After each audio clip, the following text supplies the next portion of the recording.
Language है और इसे बनाने वाला कौन है? माइक्रोसॉफ्ट है। अब एक्टिव रहो, स्क्रीन शेयरिंग की तरफ देखो और मेरी बातों को बड़े ध्यान से सुनते रहो। आज थ्योरी बहुत ज्यादा होने वाली है, लिखते रहो या फिर एंड पे लिख लेना। पहले मेरी सारी लेक्चर को सुन लो, एंड पे लिखते रहना, मैं स्क्रीन शेयर कर दूंगा, लिखते रहना एंड पे। हाँ, मैं स्क्रीन शेयर कर दूंगा, लिखते रहना। अच्छा, अब यहाँ सुनते रहे। तो सबसे पहली बात, अब बिल्कुल बातें ना हो, मोबाइल्स बिल्कुल साइड रहें और एक एक लफ्ज सुनते रहें। यहाँ देखो, आप लोगों के पास यहाँ क्या लिखा हुआ है जी? मेरे दोनों में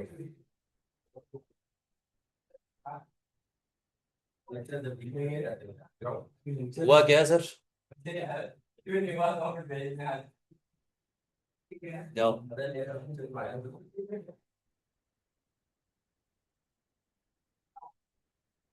क्लास का टॉपिक शुरू होता है और ये लोग इस तरह की हरकतें करके हमारा टाइम वेस्ट करते हैं। इन्हें चाहिए कि टॉपिक के बाद आकर अपने मसले हल करें, लेकिन ये बात कितनी बार समझाएंगे हम?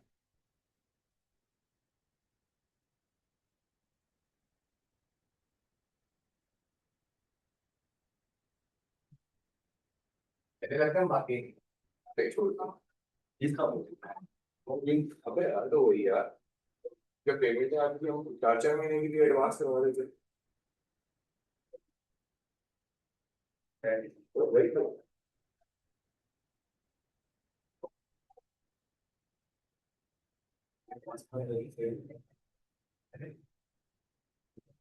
मोबाइल रखो।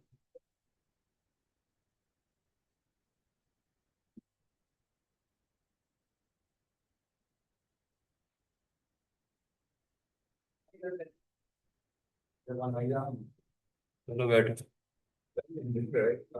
अच्छा, अब जरा इधर सुनते रहें। काफी टाइम ऑलरेडी हमारा वेस्ट होता जा रहा है, बेहतर है अपना टॉपिक पढ़ लें। सबसे पहली बात आप लोगों के पास जो यहाँ लिखी है वो है कि माइक्रोसॉफ्ट ने एक प्रोग्रामिंग लैंग्वेज को इंट्रोड्यूस करवाया जिसका नाम है C#। It is designed to be simple, modern and easy to learn, making it a great first language for beginners. वो कह रहा है कि ये लैंग्वेज जब बनाई गई तो इसको सिंपल रखा गया, मॉडर्न प्रोग्रामिंग लैंग्वेज है और इसके अलावा इसको सीखना काफी ज्यादा आसान है।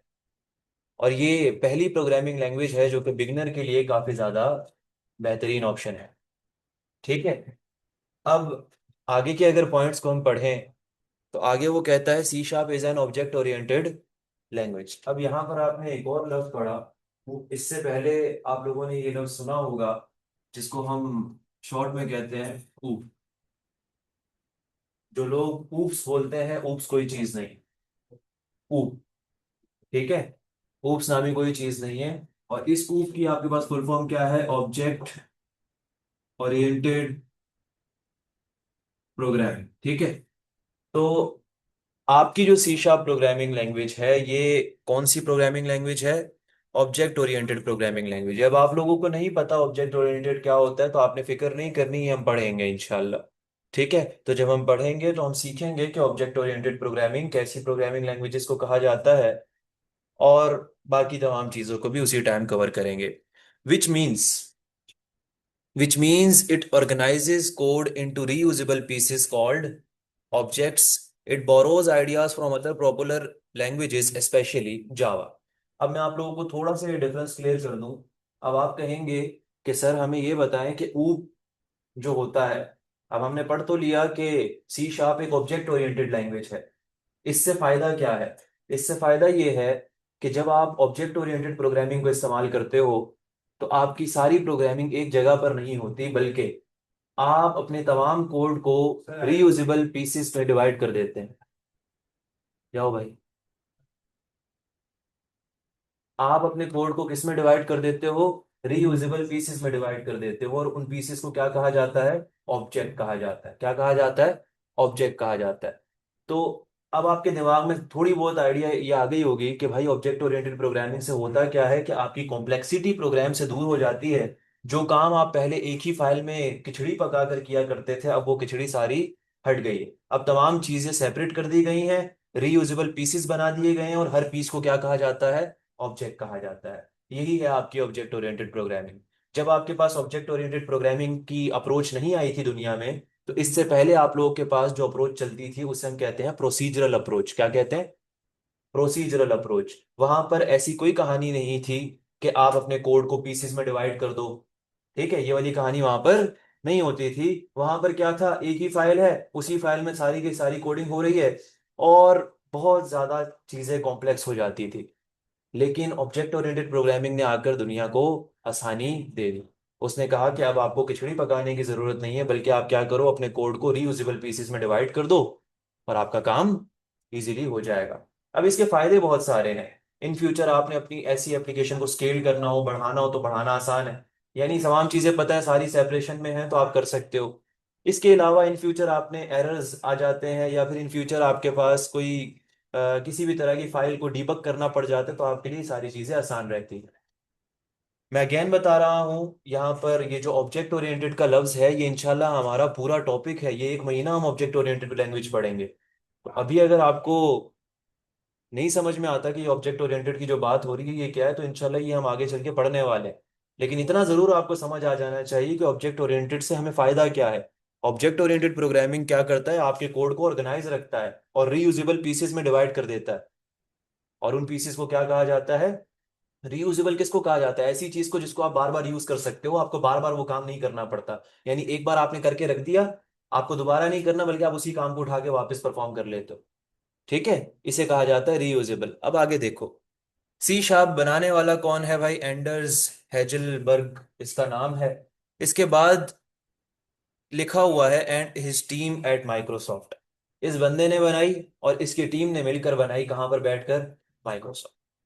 अब आप लोगों को पहले भी ये बात बताई जा चुकी है कि जो आपने पहली बुक पढ़ी थी एसक्यूएल सर्वर की, वो भी माइक्रोसॉफ्ट का ही प्रोडक्ट है। और अब आप ये जो सेकंड बुक यानी माइक्रोसॉफ्ट की जो प्रोग्रामिंग लैंग्वेज पढ़ रहे हो, ये भी माइक्रोसॉफ्ट की ही है।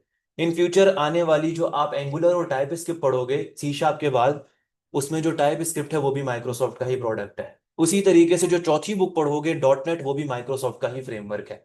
ठीक है, तो ये तमाम के तमाम प्रोडक्ट्स किसकी हैं? माइक्रोसॉफ्ट की हैं। ये सेमेस्टर आप लोगों के लिए इतना इंपॉर्टेंट है। ये जो प्रीवियस बुक आपने पढ़ी है एसक्यूएल सर्वर, अगर आप ये चीज अपनी रिवीजन में नहीं रखते, तो अभी इस सेमेस्टर का जो आपका प्रोजेक्ट आएगा, उस प्रोजेक्ट में ये डेटाबेस आप यूज नहीं कर सकोगे। तो आपने एसक्यूएल सर्वर को भी, सी शार्प को भी, और आने वाली एंगुलर टाइप स्क्रिप्ट को भी, और डॉट नेट को भी पैरेलल लेके चलना है। ठीक है, अगर आप नहीं लेके चलोगे तो कुछ भी काम नहीं करेगा। आगे देखो तो आगे लिखा हुआ है it was developed along side the dot net framework. अब आप लोगों के लिए एक और नई बात आ गई। आप लोग अच्छा, यहाँ तक बातें समझ आ रही? जो मैंने अभी तक बातें बताई ये समझ में आ गई, सामने लिखी भी हुई है आप लोग की स्क्रीन पे। अब एक नया सेंटेंस आपके सामने आता है कि ठीक है, सी शार्प इस बंदे ने बनाई, माइक्रोसॉफ्ट में बैठ के बनाई। अब आगे वो कहता है कि इसको बनाया गया साथ साथ किसके? डॉट नेट फ्रेमवर्क के। अब ये डॉट नेट क्या है? अब डॉट नेट हमने पढ़ना है। हमारी जो अगली बुक है उसके बाद इंशाल्लाह हम डॉट नेट ही पढ़ेंगे, लेकिन क्योंकि सी शार्प का कनेक्शन है डॉट नेट के साथ, तभी यहां पर आपको बताना जरूरी है कि डॉट नेट क्या है। अगर आज आप लोग डॉट नेट फ्रेमवर्क का मतलब समझ जाते हो, तो इन फ्यूचर डॉट नेट जब मैं पढ़ाऊंगा तो आप लोग को सब आता होगा। अब यहाँ पे देखें, वो कह रहा है कि सी शार्प को बनाया गया डॉट नेट फ्रेमवर्क के साथ। यानी जब डॉट नेट फ्रेमवर्क बन रहा था, उसी के साथ साथ सी शार्प लैंग्वेज भी बनाई गई। माइक्रोसॉफ्ट नहीं चाहता था कि वो अलग प्रोग्रामिंग लैंग्वेजेस पे काम करे, बल्कि माइक्रोसॉफ्ट चाहता था कि वो अपनी ही एक प्रोग्रामिंग लैंग्वेज बना दे, और माइक्रोसॉफ्ट अपने तमाम प्रोडक्ट्स उसी लैंग्वेज में बनाए। माइक्रोसॉफ्ट ये नहीं चाहता था कि वो किसी थर्ड पार्टी लैंग्वेज को इस्तेमाल करे, बल्कि वो अपनी लैंग्वेज बनाना चाहता था, इसीलिए उन्होंने बना दी। अब यहाँ पे आगे देखो क्या लिखा हुआ है, meaning both were built together at the same time. इसका मतलब क्या हुआ कि डॉट नेट फ्रेमवर्क और सी शार्प प्रोग्रामिंग लैंग्वेज, ये दोनों एक ही टाइम पर बनी है, एक साथ बनी है। इतनी बातें समझ आई? ये पहले 3 पॉइंट्स में क्या बताया मैंने, कि माइक्रोसॉफ्ट ने बनाई है ये लैंग्वेज, इसको प्रोनाउंस क्या किया जाता है? C sharp. इसको बनाया गया सिंपल, मॉडर्न, और ऐसा बनाया गया कि हर बिगनर इसको आसानी से सीख सके। ठीक है, आगे अगर आप देखो तो सी शार्प एक ऑब्जेक्ट ओरिएंटेड लैंग्वेज है। अब ऑब्जेक्ट ओरिएंटेड हमारा एक पूरा टॉपिक होगा इंशाल्लाह, वह पढ़ेंगे। लेकिन मैंने आपको बताया कि ऑब्जेक्ट ओरिएंटेड प्रोग्रामिंग में होता क्या है, कि आप अपने कोड को ऑर्गेनाइज करते हो, रीयूजेबल पीसेस में डिवाइड कर देते हो, और उसके बाद आप वहां पर उसे यूज करते हो। और हर रियूजेबल पीस को क्या कहा जाता है? ऑब्जेक्ट कहा जाता है। इसके बाद एक और पॉइंट कहा कि भाई ये जो सी शार्प प्रोग्रामिंग लैंग्वेज है, इसके कॉन्सेप्ट मिलते जुलते हैं कुछ प्रोग्रामिंग लैंग्वेजेस से। स्पेशली कौन सी लैंग्वेज से? जावा से। कौन सी लैंग्वेज से? जावा, अब जावा अलग लैंग्वेज है और जावा स्क्रिप्ट अलग लैंग्वेज है। आप लोगों ने जावा नहीं पढ़ी, आप लोगों ने जावा स्क्रिप्ट पढ़ी है, तो जावा स्क्रिप्ट से इसको कभी भी कनेक्ट मत करना, वो अलग है, ये अलग है। सही है। C sharp session one, intro लिख दें, वेरिएबल्स लिख दें, डाटा टाइप्स लिख दें।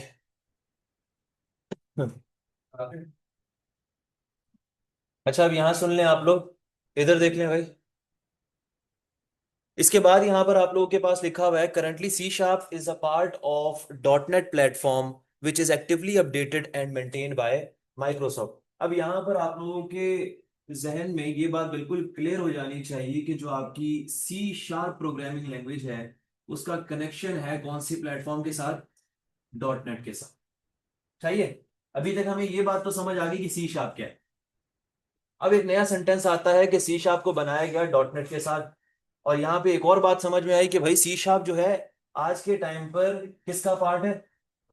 डॉट नेट प्लेटफॉर्म का पार्ट है। क्या लिखा हुआ है? डॉट नेट प्लेटफॉर्म का पार्ट है। और इस प्लेटफॉर्म को एक्टिवली अपडेट किया जा रहा है माइक्रोसॉफ्ट की तरफ से, हर साल इसकी कोई ना कोई नई अपडेट आती रहती है। और सी शार्प प्रोग्रामिंग लैंग्वेज अलग है, डॉट नेट प्लेटफॉर्म अलग है। लेकिन जो डॉट नेट प्लेटफॉर्म है उसके पीछे जो लैंग्वेज यूज हो रही है वो सी शार्प यूज हो रही। ठीक है। आगे देखो, यहां पर अभी आपको हल्का हल्का सब चीजें समझ आएंगी। यहां पर एक सवाल है, मैंने इस पीडीएफ फाइल में हर वो पॉसिबल क्वेश्चन रखा है जो आप लोगों से पूछा जाएगा, चाहे वो आप किसी जगह इंटरव्यू देने जाओ, चाहे वो आप कहीं भी चले जाओ, आपसे ये क्वेश्चन जरूर किए जाते हैं। क्या सवाल है? What is dot net run time? What is dot net run time? अब हमारी बुक जो है वो सी शार्प है। अगर मैं चाहता तो मैं डॉट नेट के बारे में एक लफ्ज भी ना बोलता, यहाँ पर मैं डॉट नेट को बिल्कुल छोड़ के सी शार्प लैंग्वेज शुरू करवा देता। लेकिन आप लोग को ये चीजें पता होनी चाहिए, तभी आपकी स्क्रीन पे मौजूद है। देखो जरा, यहाँ लिखा हुआ है कि भाई डॉट नेट रन टाइम है क्या? The engine that runs your C sharp program. अभी तक मैंने कोई सी शार्प का प्रोग्राम नहीं बनाया, मैंने आप लोग को नहीं सिखाया सी शार्प का प्रोग्राम कैसे बनता है, कुछ नहीं बताया। लेकिन मैंने इतनी बात जरूर बता दी कि सी शार्प का जो प्रोग्राम है उसे रन करने का काम किसका है? डॉट नेट रन टाइम का है। यानी डॉट नेट रन टाइम आपके सिस्टम में इंस्टॉल होना चाहिए, तभी आप अपने सी शार्प के प्रोग्राम को एग्जीक्यूट कर सकते हो। अब आप सबके सिस्टम्स पे इंस्टॉल्ड होगा, लेकिन मैं आप लोग को इंस्टॉल करना सिखाऊंगा।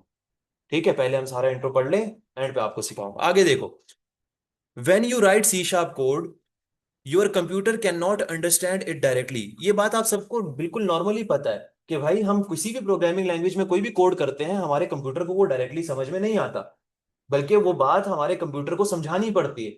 आगे देखो, it needs something in between two translate and run your code, that something is the dot net run time. वो जो समथिंग है जो कि आपके कोड को ऐसे कोड में कन्वर्ट करेगा ताकि आपका कंप्यूटर उसे अंडरस्टैंड कर सके, ऐसी जबान में कन्वर्ट करेगा ताकि आपका कंप्यूटर उसे अंडरस्टैंड कर सके, वो कौन करता है? Dot net run time. ठीक है। ये आपके सिस्टम में एक चीज इंस्टॉल होनी चाहिए, जो कि इधर तो हर सिस्टम पे इंस्टॉल होगी, आपको अपने लैपटॉप में इंस्टॉल करनी पड़ेगी।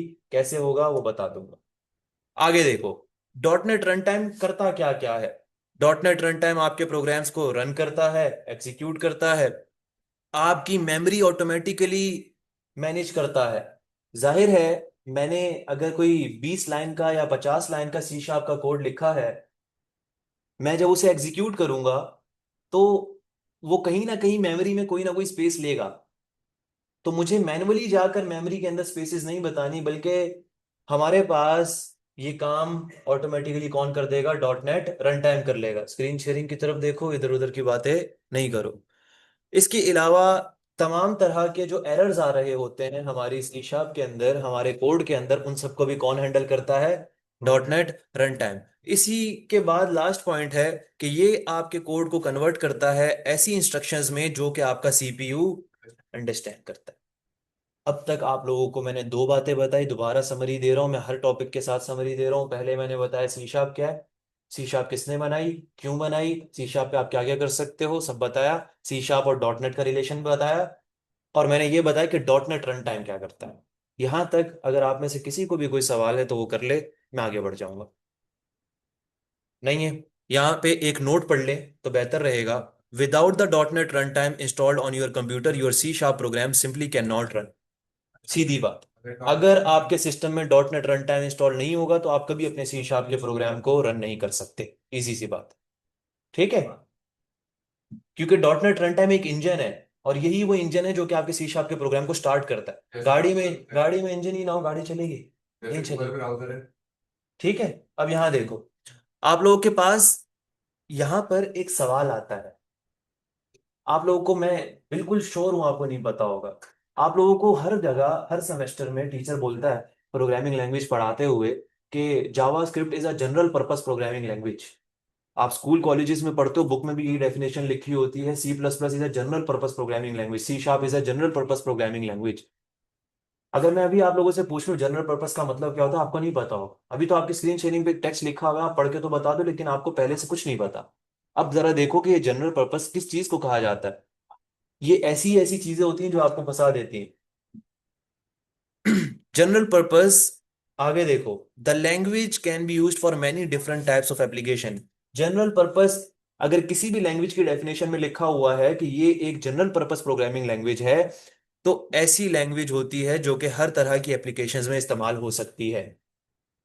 जैसे कि, आगे देखो, अगर आप डेस्कटॉप एप्स बना रहे हो, यानी जो विंडोज की एप्लीकेशंस होती हैं, अगर आप वेब एप्स बना रहे हो, ऐसी एप्स जो आपके ब्राउजर पे रन होती हैं, वेबसाइट्स हो गई या कोई भी एप्लीकेशन हो गई, या फिर आप मोबाइल एप्स बना रहे हो जो कि आपके एंड्रॉयड में या आईओएस में चलती हैं, या फिर आप गेम्स बना रहे हो, ऐसी लैंग्वेज जो कि ये तमाम चीजें बना सकती है, वो जनरल पर्पस प्रोग्रामिंग लैंग्वेज होती है। यूनिटी गेम इंजन क्या है? यूनिटी आपके पास एक इंजन है जिस पर आपकी गेम डेवलपमेंट की जाती है, और यूनिटी के बैकएंड पे जो लैंग्वेज इस्तेमाल हो रही है वो सी शार्प है। अब मैं आपको एक बात बता दूं कि आज आज के बाद आप गिन लो 2 महीने, और 2 महीने हमने सी शार्प ही पढ़नी।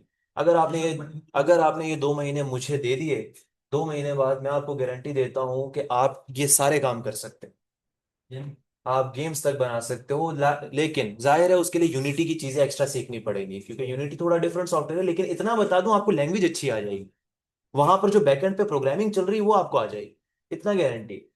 लेकिन फिर जाहिर है हर इन्वायरमेंट के साथ आपको अपने आप को आदत करना पड़ेगा। अब आगे देखो, इतनी बात हमें समझ आ गई कि जनरल पर्पस एक ऐसी लैंग्वेज है जो कि हर तरह के सॉफ्टवेयर के साथ इस्तेमाल की जा सकती है, यानी ऐसी लैंग्वेज जिस पर हम हर तरह के सॉफ्टवेयर बना सकते हैं, चाहे वो डेस्कटॉप है, मोबाइल है, वेब है, गेम्स हैं, कुछ भी।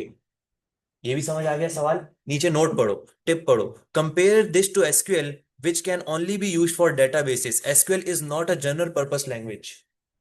अब जैसे आप एसक्यूएल की एग्जांपल, डायरेक्ट एग्जांपल समझ आ गई ना कि एसक्यूएल सिर्फ डेटाबेसेस के इस्तेमाल होता है। एसक्यूएल की मदद से मैं सॉफ्टवेयर नहीं बना सकता, मैं वेब एप्स नहीं बना सकता, मोबाइल एप्स नहीं बना सकता, इसका मतलब वो जनरल पर्पस नहीं है। बल्कि सी शार्प आपके पास एक जनरल पर्पस लैंग्वेज है। आगे बढ़ते हैं। अब थोड़ी देर पहले बात हुई थी, थोड़ी देर पहले ये बात हुई थी कि सी शार्प और डॉट नेट के प्लेटफॉर्म का एक रिलेशन है, और थोड़ी देर पहले ये भी बात हुई थी कि सी शार्प को डॉट नेट के साथ साथ बनाया गया। और मैं बार बार ये भी बात कहता हूं कि डॉट नेट के बैकएंड पे जो लैंग्वेज चल रही है वो सी शार्प चल रही है। तो जब ये साथ साथ बने, इसके पीछे की क्या लॉजिक है, यहां पे पढ़ो। How C sharp and dot net were built together. You might wonder what does it mean that C sharp was made during the development of dot net framework. आपके जहन में ये सवाल जरूर आना चाहिए, अगर नहीं आ रहा तो आना चाहिए, कि भाई सी शार्प को डॉट नेट फ्रेमवर्क के साथ कैसे बनाया गया, ये दोनों साथ साथ कैसे बने, ये सवाल आना चाहिए जहन में। और ये आपके पास सामने जवाब लिखा हुआ है। It simply means that Microsoft built both things at the same time. इतनी बात आपको क्लियर है कि ये दोनों चीजें एक साथ बनी, इन पैरेलल। इन पैरेलल का मतलब होता है पैरेलल ऐसी चीजें जो साथ साथ बन गई। ठीक है। ये आपने पढ़ा होगा अपनी स्कूल लाइफ में, कॉलेज लाइफ में, पैरेलल, परपेंडिकुलर और पता नहीं क्या क्या चीजें पढ़ते हैं। तो यहां देखें, they design C sharp to work perfectly with the dot net platform from the very beginning. वो चाहते थे कि हम एक ऐसी प्रोग्रामिंग लैंग्वेज बनाएं जो कि डॉट नेट प्लेटफॉर्म के साथ बिल्कुल कंपैटिबल हो। अगर वो चाहते, वो नहीं बनाते, वो कोई और तीसरी चौथी प्रोग्रामिंग लैंग्वेज उठाते और उसी के ऊपर डॉट नेट को अटैच कर देते, लेकिन वहां पर मुश्किल आती, क्योंकि जाहिर है कि जो दूसरी प्रोग्रामिंग लैंग्वेज है वो डॉट नेट के साथ कंपैटिबल तो नहीं होगी। ऐसा ही है। तो माइक्रोसॉफ्ट ने इन दोनों को इसीलिए साथ साथ बनाया, उनका मकसद ही ये था कि हम एक ऐसी लैंग्वेज बनाएं जो कि हमारे काम के मुताबिक चले। ठीक है। उस पे हम हर वो काम कर सकें जो हम चाहते हैं। आज के टाइम पर सी शार्प और डॉट नेट पूरी दुनिया पे राज कर रहा है। आप ये जो अपने सिस्टम चला रहे हैं, इस सिस्टम पे विंडोज इंस्टॉल्ड है, ऐसा ही है। ये विंडो बगैर डॉट नेट प्लेटफॉर्म के कुछ नहीं है। इसके कभी बैकएंड पे जाएं, आपको पता चलेगा सारी डॉट नेट की सर्विसेज चल रही हैं, ये विंडो बगैर डॉट नेट के कुछ नहीं है। ठीक है। तो डॉट नेट आज के टाइम पे पूरी दुनिया को रन कर रहा है। डॉट नेट एक छोटा प्लेटफॉर्म नहीं है, डॉट नेट एक बहुत बड़ी चीज है। आगे देखो, यहाँ पर आप लोगों के पास लिखा हुआ है think of dot net as an operating system platform. आप ऐसा समझें कि डॉट नेट एक ऑपरेटिंग सिस्टम है। C sharp is the language build specifically to work with that platform. और सी शार्प एक लैंग्वेज है जिसको उसी के लिए बनाया गया, उस प्लेटफॉर्म के लिए बनाया गया। कौन से प्लेटफॉर्म के लिए? डॉट नेट के प्लेटफॉर्म के लिए बनाया गया। इतनी बात क्लियर है?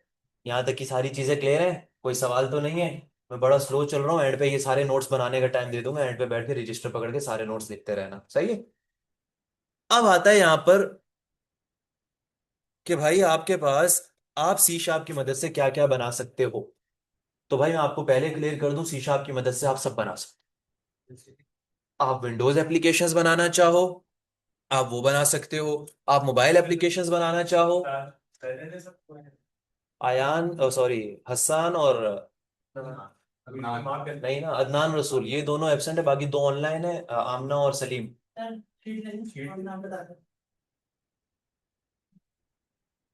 अदनान रसूल और हसन, बाकी सब प्रेजेंट। अच्छा, अब यहाँ देखें, आप विंडोज एप्लीकेशंस बनाना चाहें, आप वो भी बना सकते हैं। आप मोबाइल एप्लीकेशंस बनाना चाहें, आप वो भी बना सकते हैं। आप वेब एप्लीकेशंस बनाना चाहें, आप गेम डेवलपमेंट करना चाहें, आप सब कर सकते हैं। किस लैंग्वेज की मदद से? ठीक है। जाहिर है हर चीज के लिए एक अलग अलग प्लेटफॉर्म मिला हुआ है। अगर आपने गेमिंग करनी है तो उसके लिए यूनिटी नाम का एक प्लेटफॉर्म है, लेकिन बैकएंड पे लैंग्वेज सी शार्प भी चल रही है। इसी तरीके से अगर आपने मोबाइल ऐप बनानी है तो उसके लिए एक अलग प्लेटफॉर्म दिया है, लेकिन बैकएंड पे लैंग्वेज सी शार्प भी चल रही है। ठीक है। यानी आप सी शार्प पर ये सारी चीजें बना सकते। दुनिया की कोई ऐसी चीज नहीं जो आप सी शार्प पे नहीं बना सकते, ऐसा कोई सॉफ्टवेयर नहीं जो आप सी शार्प पे नहीं बना सकते। सही है?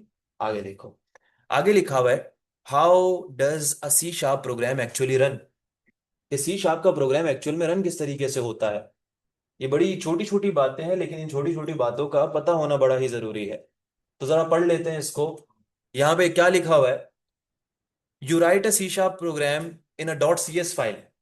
अब आज तक आपने दो लैंग्वेजेस पढ़ी है, ऐसा ही है? कौन कौन सी? एक आपने जेएस पढ़ी और एक आपने पीएचपी पढ़ी। एचटीएमएल कोई प्रोग्रामिंग लैंग्वेज नहीं है, एक मार्कअप लैंग्वेज है वो। इधर सुनो, एक पढ़ी आपने जावास्क्रिप्ट, एक आपने पढ़ी पीएचपी। आप जब भी कोई भी फाइल बनाते थे जावास्क्रिप्ट की, तो आप उसका नाम क्या रखते थे? लेट्स सपोज मैंने रख दिया मेन, डॉट लगा के मैं आगे लिख देता जेएस, डॉट लगा के पीएचपी। इसी तरीके से अब जब आप सी शार्प की फाइल बनाओगे तो उसके एंड पे क्या लगाओगे? Dot C S. ठीक है, यानी सी शार्प। आगे बढ़ो। The C sharp compiler converts it into something called IL. अब ये जो मैं आपके लोग के सामने शॉर्ट फॉर्म्स रख रहा हूं ना, आईएल, आईएल की फुल फॉर्म क्या लिखी है? Intermediate language. ये ऐसी एब्रिविएशंस हैं जो आपसे पूछी जाती हैं इंटरव्यूज के अंदर, कि हमें ये बताओ कि सी शार्प का प्रोग्राम रन किस तरह होता है। आप उसे बताना शुरू करोगे, वो बोलेगा बताओ ये आईएल क्या है, इंटरमीडिएट क्या कहलाता है, ये सब चीजें पूछेंगे। अब ये पता होंगी तो आप आगे जवाब दे सकोगे। जब आप सी शार्प को भी कोड लिखते हो, लिखने के बाद आपका जो कंपाइलर है वो उसे कन्वर्ट करता है एक चीज में, और उस चीज का नाम क्या है? क्या है? IL. Not yet machine code, यानी डायरेक्टली वो मशीन कोड में कन्वर्ट नहीं होता। मशीन कोड ऐसी चीज जो कि आपका मशीन अंडरस्टैंड कर सके। ऐसा नहीं है कि आपने कोई कोड लिखा, रन किया, डायरेक्ट वो मशीन में कन्वर्ट हो गया, ऐसा नहीं। उसके फेजेस हैं। पहले वो कन्वर्ट होता है इंटरमीडिएट लैंग्वेज में। आगे देखो, the dot net run time reads the IL code and convert it into the actual machine instruction. वो जो इंटरमीडिएट लैंग्वेज है उसको फिर फर्दर कन्वर्ट करता है मशीन कोड में। कौन? Dot net run time. थोड़ी देर पहले बताया था, डॉट नेट रन टाइम के बगैर सी शार्प रन ही नहीं हो सकती। तो मशीन कोड में कन्वर्ट करने का काम कौन करता है? डॉट नेट रन टाइम करता है। The machine instructions run on your CPU, फिर आपका जो सी शार्प का प्रोग्राम है वो सक्सेसफुली एग्जीक्यूट हो जाता है। आगे नोट पढ़ लो, बल्कि नोट से पहले देखो, this is why C sharp require the dot net framework to be installed on the target computer, without it step 3 can not happen and the program will not run. यही वजह है कि आपके सिस्टम में, जिस सिस्टम पर आप C sharp की प्रोग्रामिंग कर रहे हो, उस सिस्टम में डॉट नेट फ्रेमवर्क का इंस्टॉल होना जरूरी है। अगर तो डॉट नेट फ्रेमवर्क इंस्टॉल नहीं होगा तो आपके पास जो स्टेप नंबर 3 है, यानी ये वाला स्टेप देख लो भाई, हाईलाइट कर दिया मैंने, ये वाला स्टेप परफॉर्म नहीं हो सकेगा। जाहिर है डॉट नेट रन टाइम कब आएगा, जब डॉट नेट इंस्टॉल होगा आपके सिस्टम में। अब डॉट नेट ही नहीं है तो फिर सी शार्प का प्रोग्राम कैसे रन होगा। आगे देखिए, this this is different from languages like C++, where the code is compiled directly to machine instructions without needed a runtime। अब हम यहाँ पे पढ़ रहे हैं कि सी शार्प के कोड को रन करने के लिए एक रन टाइम की नीड है, और वो रन टाइम कौन है, डॉट नेट रन टाइम। लेकिन ये सिर्फ सी शार्प के लिए। अब बाकी लैंग्वेजेस में ऐसा कुछ नहीं होता, जैसे C++ में ऐसा कुछ नहीं है, बल्कि वहां पर डायरेक्ट आपका कोड कन्वर्ट होकर आपको रिजल्ट मिल जाता है। C++ भी एक प्रोग्रामिंग लैंग्वेज, ठीक है, जो कि गेमिंग के सेक्टर्स में भी इस्तेमाल होती है और भी बड़े बड़े हार्डवेयर साइड पे इस्तेमाल होती है। आप पबजी खेलते हैं, पबजी के पीछे C++ है, ठीक है, हर जगह यूज हो सकती है। ठीक है, अब यहाँ देखो, अब थोड़ी देर पहले, अब हर टॉपिक ना हर एक से रिलेटेड है। अभी थोड़ी देर पहले क्या बोला कि अगर आप सी शार्प पे डेवलपमेंट करना चाहते हैं तो आपके उस सिस्टम में डॉट नेट फ्रेमवर्क इंस्टॉल होना चाहिए। अब डॉट नेट फ्रेमवर्क की डेफिनेशन पढ़ लें, स्क्रीन शेयरिंग पे देखें क्या लिखा हुआ है। The dot net framework is a development platform created by Microsoft. अब ये भी माइक्रोसॉफ्ट का ही है। वो कह रहा है कि ये एक प्लेटफॉर्म है जहां पर आप क्या करते हो, डेवलपमेंट करते हो, क्या करते हो, चीजें बनाते हो। और ये प्लेटफॉर्म किसने बनाया, माइक्रोसॉफ्ट ने। आप इसको कैसा थिंक कर सकते हो।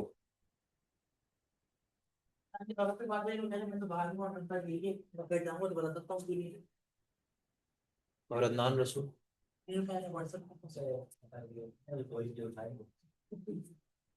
इधर देखें भाई, मैंने आप लोगों को क्या बताया, डॉट नेट फ्रेमवर्क एक डेवलपमेंट प्लेटफॉर्म है जो कि किसने बनाया, माइक्रोसॉफ्ट। इसको आप ऐसा इमेजिन करें कि ये एक टूल बॉक्स है। It gives developer readymade tools so they do not have to build everything from scratch. यानी एक टूल बॉक्स है, वो टूल बॉक्स डेवलपर को दे दिया। अब उस टूल बॉक्स में से डेवलपर ने चीजें उठानी और उसको इस्तेमाल करनी, और उसको इस्तेमाल करते हुए बड़े बड़े सॉफ्टवेयर बनाने। ठीक है, तो डॉट नेट फ्रेमवर्क आपके पास क्या है, एक ऐसा प्लेटफॉर्म है जो कि आपको बनी बनाई चीजें देता है और कहता है इन्हीं बनी बनाई चीजों का इस्तेमाल करते हुए सॉफ्टवेयर बनाओ। तो डॉट नेट फ्रेमवर्क तो आज का हमारा टॉपिक ही नहीं है, हमारा टॉपिक ये आएगा इंशाल्लाह नेक्स्ट के बाद, यानी सी शार्प के बाद वाली बुक के भी बाद। लेकिन डॉट नेट के बारे में इसलिए बता रहा हूँ ताकि ये तमाम टॉपिक्स क्लियर रहे, जहन में सारी बातें रहें। ठीक है, ये पता होना जरूरी है। अगर आज नहीं बताऊंगा बाद में बताऊंगा तो कंफ्यूज हो जाओगे। अब यहाँ आगे लिखा हुआ है, here is what dot net framework include. क्या क्या होता है डॉट नेट फ्रेमवर्क के अंदर।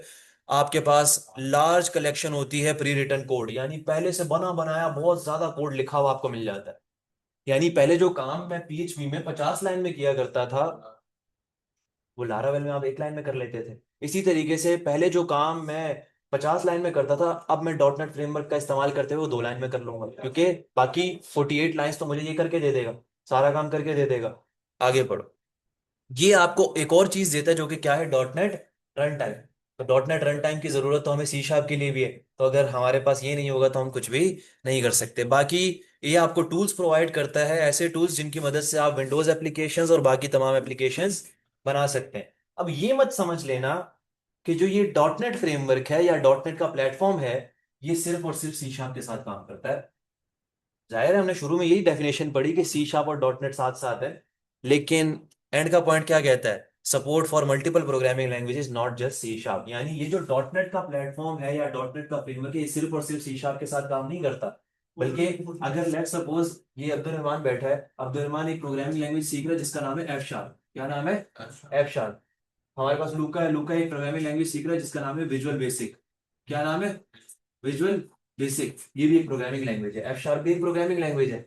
तो अगर ये बंदा चाहता है तो ये बंदा एफ शार्प के साथ डॉट नेट को यूज कर लेगा, वो बंदा चाहता है वो विजुअल बेसिक को डॉट नेट के साथ यूज कर लेगा। मुझे सी शार्प आती है, मैं सी शार्प को डॉट नेट के साथ यूज कर लूंगा। तो जिसको जो लैंग्वेज है वो यूज कर। मतलब डॉट नेट बेसिकली सिर्फ सी शार्प के लिए। सिर्फ सी शार्प के लिए नहीं है, बल्कि मल्टीपल लैंग्वेजेस के लिए है। C sharp, F sharp, visual basic, इन तीन को सपोर्ट करता है।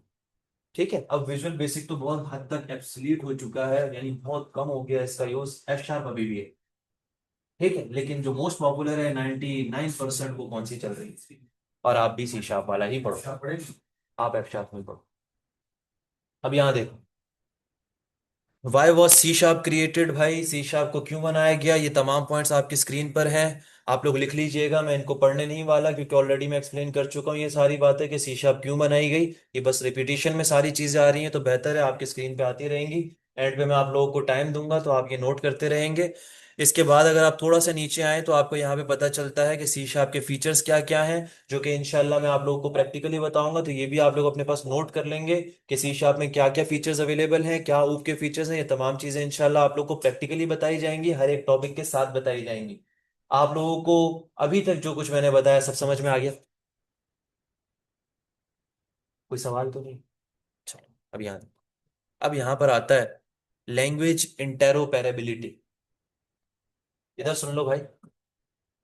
ये लफ्ज पढ़ना अभी आ रहा है नहीं आ रहा, इंटेरोपेरेबिलिटी। हाँ, अब यहाँ देखो। Language interoperability means that code written in one programming language can work together with code written in different languages. For example, आप एग्जाम्पल को देखेंगे तो आपको क्लियर हो जाएगी चीज। A C sharp program can call functions written in visual basic और F sharp. यानी मैं सी शार्प पे काम कर रहा हूँ, अब्दुल रहमान ने एफ शार्प में कोई काम किया हुआ है, मुझे वो वाला काम अपने सी शार्प के कोड में कॉल करवाना है, तो मैं कॉल करवा सकता हूँ। अगर मैं कॉल करवा सकता हूं तो इसका मतलब हमारी जो सी शार्प है वो एक ऐसी लैंग्वेज है जो कि इंटेरोपेरेबिलिटी को अलाउ करता है, यानी मल्टीपल लैंग्वेजेस के बीच में डाटा ट्रैवल करने देता है। तो ये आपके पास कहलाता है इंटेरोपेरेबिलिटी। लेकिन शर्त ये होनी चाहिए कि आपकी जो एप्लीकेशन है वो सिर्फ और सिर्फ कौन से प्लेटफॉर्म पे रन हो रही हो।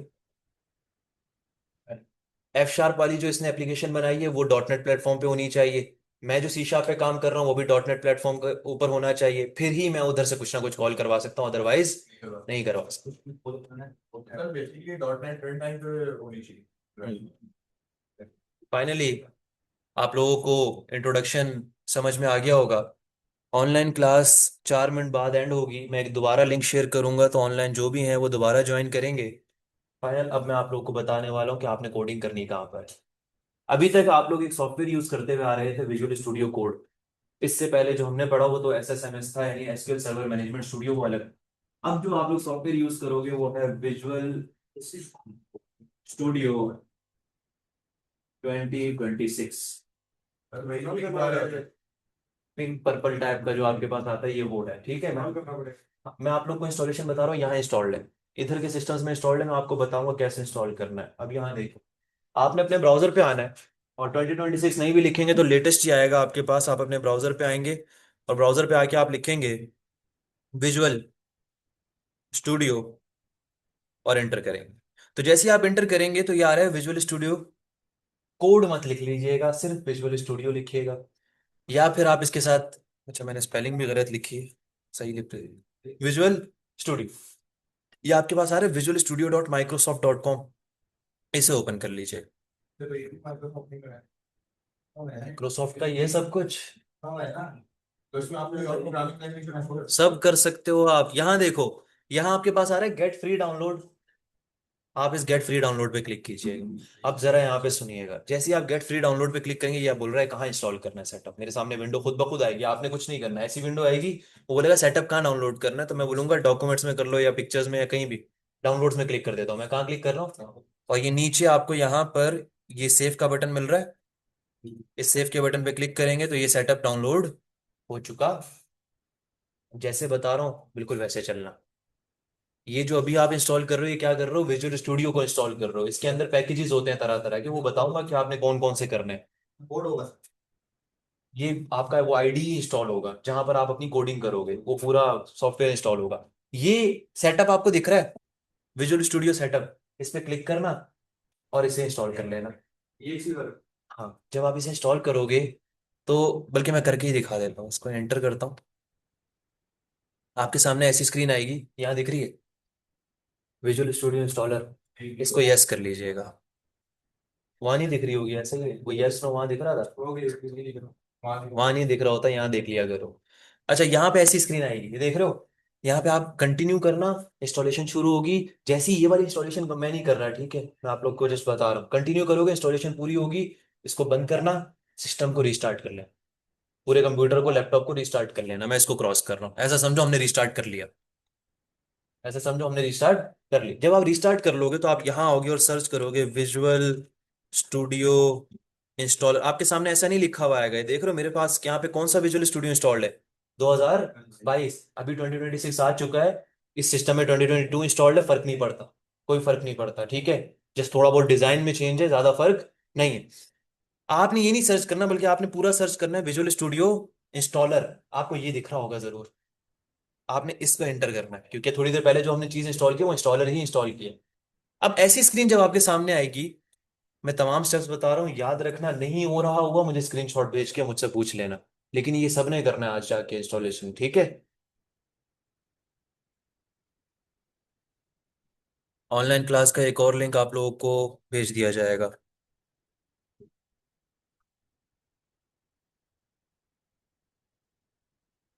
अच्छा, ये पहली दफा बहुत ज्यादा टाइम लेता है, तो आपने इंतजार करना है। अच्छा, अगर हम चाहे तो इसको सी टाइम भी डाल दो। सी में करना चाहें, डी में करना चाहें, आप जहां मर्जी इसको इंस्टॉल करना चाहें, आपकी मर्जी। टाइम कंफर्म करना पड़ेगा। और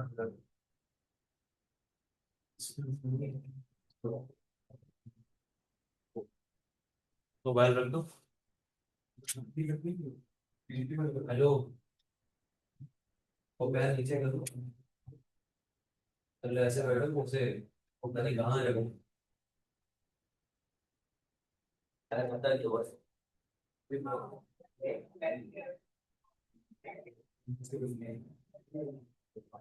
टॉपिक का आपकी बात की, अभी नहीं जाने दो। अभी बिल्कुल भी नहीं जाने।